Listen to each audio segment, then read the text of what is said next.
सारा पेपर उसका अच्छा गया, बहुत खुश था कि मेरा सारा पेपर जो है वो बहुत अच्छा गया है। लेकिन हुआ क्या, जो रिजल्ट आया तो कितना परसेंटेज आया, 70% के आसपास परसेंटेज आया।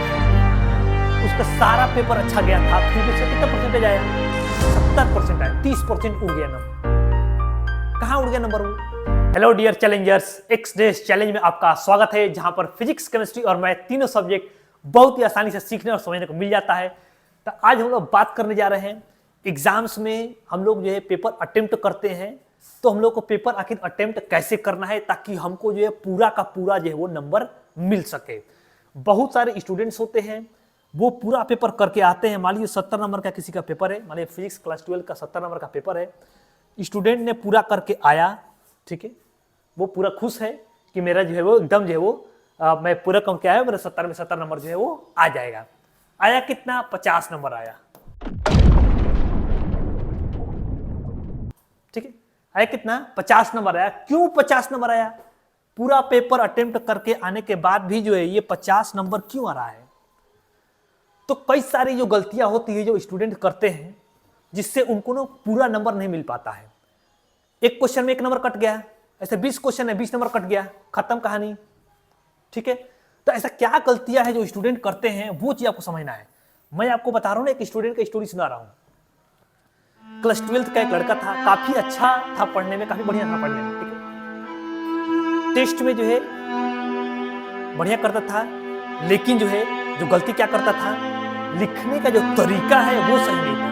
मैं कितने बार जो है वो वार्निंग दिया था, लिखने का तरीका सुधार लीजिए, आपको लिखने का तरीका सुधार लीजिए, लेकिन लिखने का तरीका नहीं सुधारेगा। हुआ क्या, एग्जाम दिया वो, सारा पेपर उसका अच्छा गया, बहुत खुश था कि मेरा सारा पेपर जो है वो बहुत अच्छा गया है। लेकिन हुआ क्या, जब रिजल्ट आया तो कितना परसेंटेज आया, 70% के आसपास परसेंटेज आया। सोचिए, उसका सारा पेपर अच्छा गया था, फिर भी उसका कितना परसेंटेज आया, 70% आया, 30% उड़ गया नंबर। कहाँ उड़ गया नंबर वो, कहाँ उड़ गया? क्यों क्यों ऐसा हुआ? क्योंकि लिखने नहीं आता है। आप एक क्वेश्चन में मान लीजिए 30 क्वेश्चन रहता है, 35 क्वेश्चन रहता है, ठीक है, एक नंबर भी काट ले जाए, मैंने ऑब्जेक्टिव क्वेश्चन हटा भी दिया जाए, 20 क्वेश्चन एक नंबर भी काट ले जाए, आधा नंबर भी काटा जाए, तो 10-20 नंबर तो ऐसे ही पूरा कट जाएगा आपका। तो हम क्या करेंगे, ये चीज समझने जा रहे हैं कि हमारा जो है वो एक भी नंबर न कटे। जो क्वेश्चन करें हम, भाई जो क्वेश्चन नहीं आ रहा है तो उसमें तो चलिए ठीक है, उसमें जितना भी नंबर मिले न मिले वो ठीक है, लेकिन जो क्वेश्चन पर आ रहा है उसमें नंबर क्यों कटे मेरा? जो क्वेश्चन भाई हमको आ रहा है उसमें भी नंबर कट जाए, तो फिर ये गड़बड़ होता है। 5 नंबर का क्वेश्चन था, मैं पूरा करके आया सर जो है, लेकिन नंबर मिल रहा है कितना, 2 नंबर मिल रहा है, 3 नंबर मिल रहा है। आखिर नंबर जा कहाँ रहा है भाई, आखिर नंबर जो है जा कहाँ रहा है, कहाँ नंबर काट दिया जा रहा है हमारा? तो ऐसे बहुत सारे स्टूडेंट्स का होता है, ठीक है ना। तो मैं आपको जो है वही बताना चाह रहा हूँ कि जो है आपको कोई भी क्वेश्चन करे तो ये तरीका अप्लाई करेंगे, आपको एक भी नंबर जो है वो कोई काटेगा नहीं। लेकिन आप अपने से दिमाग लगाकर चलेंगे, ठीक है, अगर आपको सब सही बताए, आपको नंबर आ भी सकता है, नहीं ऐसा अगर आप सही तरीके से लिख रहे हैं तो आपको नंबर मिलेगा, पूरा पूरा नंबर मिलेगा। लेकिन बहुत बार क्या होता है, स्टूडेंट सही तरीके से नहीं लिखते हैं, फिर नंबर जो है नहीं मिलता है। नहीं, चलिए अब हम लोग बात करने जा रहे हैं कि कैसे जो है हम लोग लिखें कि हमको जो है पूरा का पूरा नंबर जो है वो बोर्ड एग्जाम में मिल जाए। चलिए, तो कोई भी बोर्ड एग्जाम है, नहीं किसी भी क्लास का है, तो उसमें जो है ना 3 टाइप का क्वेश्चन मान लीजिए मिली आ रहा है। एक तो ऑब्जेक्टिव क्वेश्चन आ गया, नहीं ऑब्जेक्टिव एमसीक्यू टाइप का क्वेश्चन आ गया, ठीक है, एमसीक्यू टाइप का क्वेश्चन आ गया। नहीं, दूसरा टाइप का क्वेश्चन आता है थ्योरेटिकल क्वेश्चन, जिसमें हम लोग ये कुछ लिखते हैं थ्योरी के रूप में, थ्योरेटिकल क्वेश्चन आ गया। नहीं, और एक टाइप का क्वेश्चन आता है न्यूमेरिकल्स। 3 टाइप का हमारा क्वेश्चन जो है आता है, ठीक है, 3 टाइप का हमारा क्वेश्चन आता है, ठीक है, एमसीक्यूज, थ्योरेटिकल और न्यूमेरिकल, ये 3 टाइप का क्वेश्चन जो है हमारे एग्जाम्स में आते हैं, ठीक है। डायग्रामेटिकल भी कभी क्वेश्चन आ जाता है, नहीं डायग्रामेटिकल, चलिए डायग्रामेटिकल भी लिख लेते, नहीं डायग्राम बनाने वाला भी कभी कभी आता है, नहीं डायग्रामेटिकल, ठीक है, डायग्राम वाला भी क्वेश्चन आ जाता है कई बार, ठीक है। तो डायग्रामेटिकल भी मान लीजिए डायग्राम वगैरह बनाने के लिए या फिर उसमें इंडिकेट करने के लिए कौन क्या है वो भी आ सकता है, ठीक है। चलिए, तो हम लोग एक एक करके समझने जा रहे हैं कि किस टाइप के क्वेश्चन को किस तरीके से आपको सॉल्व करना है। देखिए, एमसीक्यू क्वेश्चन को आपको कैसे लिखना है, मान लीजिए पहला क्वेश्चन है, उसका आंसर मान लीजिए बी आया, ठीक है, तो आप लिख सकते हैं ऐसे 1 पहला का b, या ऐसे लिख लीजिए आप, इसमें ब्रैकेट में लेंगे 1 डॉट b पहला का b, से टिक मार दीजिए, आपका हो गया। और आप क्या कर सकते हैं, आपको और आप थोड़ा और बढ़िया लिखना है तो 1b और b के आगे जो लिखा होगा वो लिख दीजिए और ऐसे टिक कर दीजिए। ठीक है, देखिए ए बी जो होगा उसको तो जरूर लिखना है आपको, ये नहीं कि सॉल्व कर दिए आंसर आ गया छोड़ दिए उसको, ऐसे मत करिएगा। ठीक है ना, यहां पर जो है वो सॉल्व करना जरूरी नहीं है आपको, वहां पर नहीं, जो क्वेश्चन है उसके जस्ट नीचे आपको सॉल्व करने की जरूरत नहीं है। आपको किससे मतलब है, आपका आंसर आया कि नहीं आया, ए है कि बी है कि सी है कि डी है, कौन सा सही ऑप्शन है, वो ज्यादा जरूरी है। तो आपको जो है जो नंबर, जो क्वेश्चन नंबर है वो, और जो ऑप्शन है उसको तो जरूर लिखना है। ठीक है ना, इसके बाद अगर आप चाहें तो और बढ़िया लिखना चाहें तो इसको जो ऑप्शन में जो दिया है उसको भी आप लिख सकते हैं, फिर ऐसे टिक कर दीजिएगा। ठीक है, ये एक तरीका हो गया एमसीक्यू क्वेश्चन को सॉल्व करने का। ठीक है, सॉल्व आपको वहां पर नहीं करना है। ठीक है ना, देखिए आप कर भी देंगे तो उससे कोई फर्क नहीं पड़ेगा, ऐसा नहीं कि वो नंबर कट जाएगा। भाई आपको क्वेश्चन सॉल्व करना चाहे तो वहीं पे सॉल्व कर लीजिए, फिर टिक मारिए, हाँ भाई पहला का बी नंबर हमारा ऑप्शन आ गया, उसको बी बनाकर मारिए आप, एक करके सॉल्व किए ऐसे। ठीक है, आपका बी ऑप्शन आएगा तो लास्ट में जो है बी ऐसे करके टिक कर दीजिए, तो ये भी ठीक है, नहीं इसमें भी गलती नहीं है।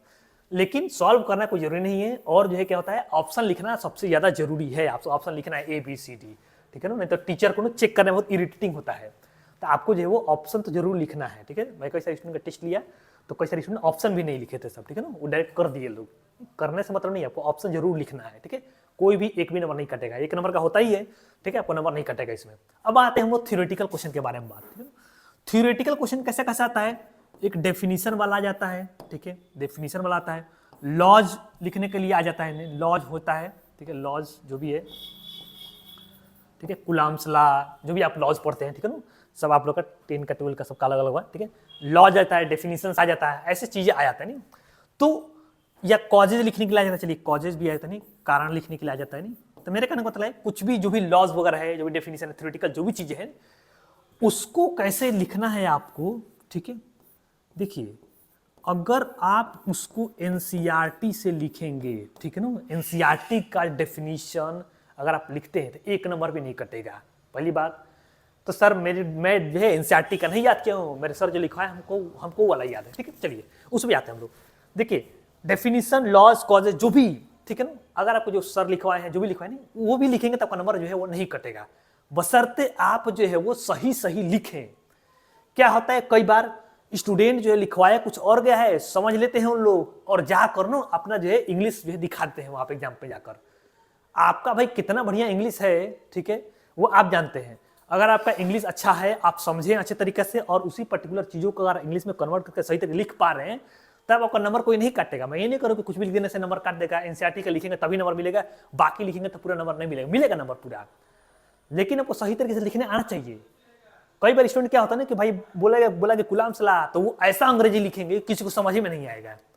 ठीक है, तो भाई वैसे नंबर नहीं मिलने वाला है। अगर सोचेंगे पूरा नंबर मिल जाएगा, नहीं मिलेगा वैसे नंबर। तो अगर आपको इंग्लिश अच्छे तरीके से बनाने आ रहा है, सेंटेंस का मीनिंग बन रहा है, आपको बना रहे हैं तो ठीक है ना, तब जाकर पूरा नंबर मिलेगा, तब आप ऐसे लिख सकते हैं, कोई दिक्कत नहीं उसमें। जरूरी नहीं कि एनसीईआरटी क्या लिखना है आपको। ठीक है, और आपको अगर नहीं आ रहा है बनाने तो आप भाई चुपचाप से याद कर लीजिए उसको।